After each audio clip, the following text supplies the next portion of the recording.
Moin Leute, ich bin's wieder, eure Miss Hey, und in meinem heutigen Video geht es um Hipster. Jetzt stellen sich sicher einige die Frage, was ist denn überhaupt ein Hipster? Kann man das essen? Werden die blau, wenn man ihnen die Luft abschnürt? Ja. Natürlich nicht. Hier sind 5 Merkmale, an denen ihr einen Hipster erkennt.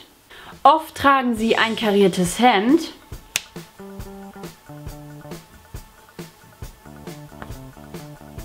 eine individuelle Haarfrisur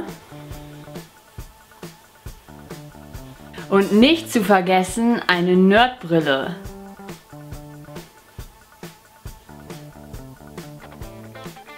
Eine Tasse Kaffee und eine Thermoskanne, damit man sich immer wieder Kaffee einschenken kann.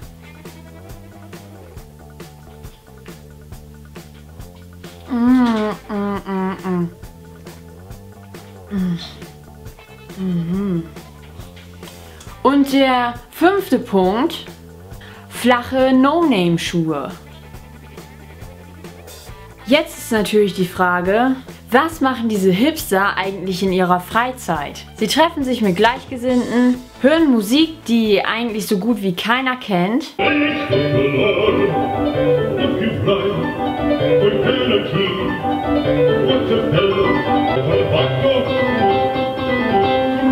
und falls diese Musik Mainstream wird, ist sie bei den Hipstern wieder out. Hey, was hörst du dir da eigentlich an? Das ist doch seit heute wieder Mainstream. Was? Das kann nicht sein. Da muss ich mir ja wieder was anderes suchen. Oft machen diese Hipster-Menschen auch einfach Witze über sich selber. Hey Bär, woran erkennt man einen Hipster? Man wartet so lange, bis er sagt, ich bin gar kein Hipster. Und was ganz wichtig ist, wenn du versuchst Hipster zu sein, wirst du es nie schaffen, denn entweder bist du Hipster oder eben nicht. So, das war's auch schon wieder. Ich hoffe, es hat euch gefallen. Wenn ja, dann gebt dem Video doch einen Daumen nach oben. Und wenn ihr keins meiner Videos verpassen wollt, dann könnt ihr mich auch gerne da abonnieren.